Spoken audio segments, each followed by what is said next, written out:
Fala galera, como é que estão vocês? Tudo bem? Estamos aqui de novo, together, para a gente falar um pouquinho sobre o Evangelho de Deus, sobre o Evangelho de Jesus, mais uma vez. Muito bom estar aqui com vocês, que Deus abençoe sua vida, que Deus abençoe sua família,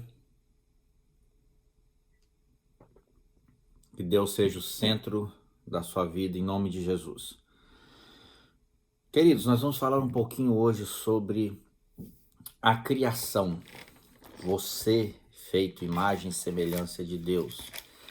Mas a grande pergunta é essa: por que Deus me fez a sua imagem e semelhança? Por quê? E nós vamos responder algumas dessas perguntas hoje, num curto espaço de tempo, ok? E que você possa tirar esse tempo para você guardar isso que vai ser dito aqui, que vai ser importante para você. Olha só, Gênesis capítulo 1, quando Deus começa a falar sobre a criação do homem, quando Deus, ao que nos parece, tem aquela reunião ali e ele diz: façamos o homem à nossa imagem e semelhança, é preciso que a gente entenda alguma coisa aqui muito importante, muito importante. Deus está falando sobre a criação do homem depois de ele ter criado quase todas as coisas. Mas existia em Deus, se podemos dizer assim, uma inquietação em fazer algo mais parecido com ele, que fosse refletir a glória dele.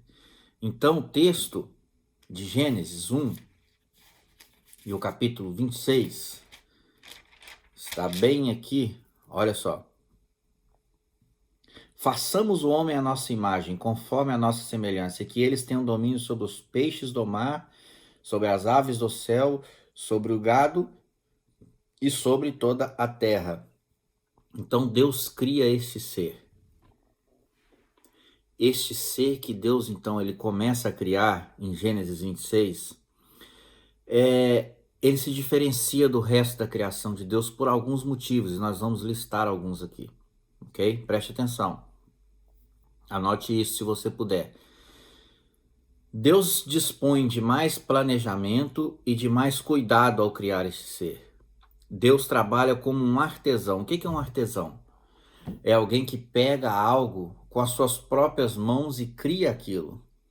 Quantos de nós às vezes fazemos algo, um desenho, um trabalho ou qualquer coisa assim, e no final a gente olha aquilo e a gente fala assim: uau, olha o que eu fiz, que legal. Já aconteceu isso com você, não? Comigo já. Então Deus, ele faz esse ser e ele sopra nesse ser o espírito de vida, ou o espírito, simplesmente. E esse ser, então, ele é posto sobre a terra com a faculdade mental acima de todos os outros, com a inteligência acima de todos os outros e com senso ético e moral acima de todos os outros. Então Deus, ele coloca particularidades neste ser que nenhum outro ser da criação de Deus possuía, mas nem de longe, nem de muito longe, nem um pouquinho assim. E Deus então cria você e me cria. E olha só, o versículo 27. Deus criou o homem à sua própria imagem, a imagem de Deus o criou. Ele repete o termo. Deus criou o homem à sua própria imagem. A imagem de Deus o criou. A imagem de Deus o criou. Então você e eu fomos feitos imagem e semelhança de Deus. Mas a parte B do versículo diz assim, ó: macho e fêmea os criou. Então, o gênero de um homem, o sexo de um homem no sentido de humanidade, ele é algo dado pelo próprio Deus. Deus coloca então o homem e a mulher na face da terra com papéis sociais completamente diferentes. O homem e a mulher, eles se completam para realizar um propósito de Deus sobre a terra. Qual o propósito? Lembre-se que você é um ser que tem uma inteligência, um senso moral e ético, e você tem dentro de você um espírito, que você pode se comunicar e se relacionar com Deus através desse espírito. Mas que legal, tá bom. É isso tudo para quê? Numa certa ocasião, Jesus conversando com Filipe, essa, essa, essa leitura está lá em João capítulo 14. Filipe pede a Jesus, mostra-nos o Pai. E Jesus meio que diz para ele assim, pô, Filipe, ele não falou assim não, viu, gente? Eu tô falando. Ô, Felipe, você tá aqui comigo, cara, esse tempo todo. Aquele que me vê, vê o meu pai. Aquele que me vê ao pai. Vê ao meu pai. Esse diálogo acontece entre o próprio Jesus e o Felipe. Então, por que que Deus te criou a sua imagem e semelhança e te colocou aqui nessa terra, e me colocou aqui nessa terra? Eu vou fazer uma ilustração para você entender. Na época antiga, na época dos grandes imperadores, dos reis, dos soberanos, dos impérios, era muito normal a construção de estátuas sobre os seus impérios. Os imperadores, eles construíam estátuas por todo o seu domínio, por todo o seu reino, principalmente nas fronteiras com os reinos vizinhos. Era uma prática normal, às vezes estátuas até de si próprios ou dos seus deuses. Isso servia para marcar território. Eles faziam isso para dizer: aqui está sob o domínio do imperador fulano de tal. Aqui quem manda é o imperador fulano de tal. Isso era muito comum entre eles. Então, os bustos de estátuas, né, que era aquela parte mais ou menos da cintura para cima, eram bem colocados nas fronteiras dos impérios, entre um império e outro, para dizer assim: aqui eu tenho domínio, aqui é do imperador fulano de tal. Muito bem, Deus te criou a imagem e semelhança dele, com intelecto, com poder de decisão. Você e eu temos poder de decisão, nós decidimos coisas, nós somos seres racionais, nós raciocinamos. O que é raciocinar? Você pensar algo em várias vertentes e tomar decisões. Nós somos seres dotados de um senso de ética, de um senso de moral, nós temos isso dentro de nós. São particularidades que Deus nos colocou para nós termos o DNA de Deus. Mas para que isso tudo então? É simples, meus queridos, minhas queridas.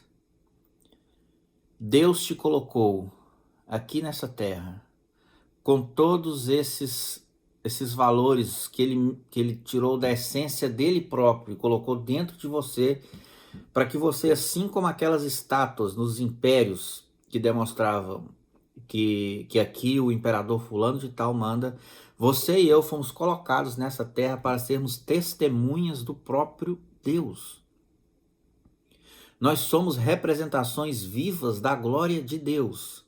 Nós somos colocados aqui para glorificarmos a Deus e para sermos testemunhas do seu nome e do seu amor. E do seu amor aos outros. Então tenha isso em mente muito forte. Você recebeu tudo isso da parte de Deus, todos esses privilégios que você tem, que são essência que o próprio Deus tirou dele próprio e colocou em você, para você ser uma testemunha de Deus aqui nessa terra, para quando as pessoas olharem para você, reconhecerem que o reino de Deus está entre nós. Que o reino de Deus está entre nós. Isso é um grande privilégio. Isso é um grande privilégio. Então Deus não te deu tudo isso, essa inteligência, esse poder de escolha, esse senso moral e ético para você jogar fora, para você usar de má forma. Use todas essas coisas para glorificar a Deus. Você e eu somos a joia da criação de Deus. Deus se alegra em ter nos feito. Deus, ele fica proud quando nós realizamos o propósito pelo qual ele nos colocou aqui. Então que você tenha isso em mente. O mundo, ele vai sempre lutar para que a glória de Deus seja ofuscada. Sabe o que é ofuscada? Quando tá ofuscada a minha face aqui, ó. Mas quando nós fazemos a vontade de Deus e nós entendemos que Deus nos colocou nessa terra com este propósito e tudo isso que Deus nos deu de inteligência, de senso moral, de ético, de poder de decisão e de escolha, nós abrimos a glória de Deus para as outras pessoas, a bondade de Deus, o amor de Deus. Deus é bondoso, Deus é misericordioso e Deus conta com você. Deus conta com você para você exercer esse papel aqui na face da terra.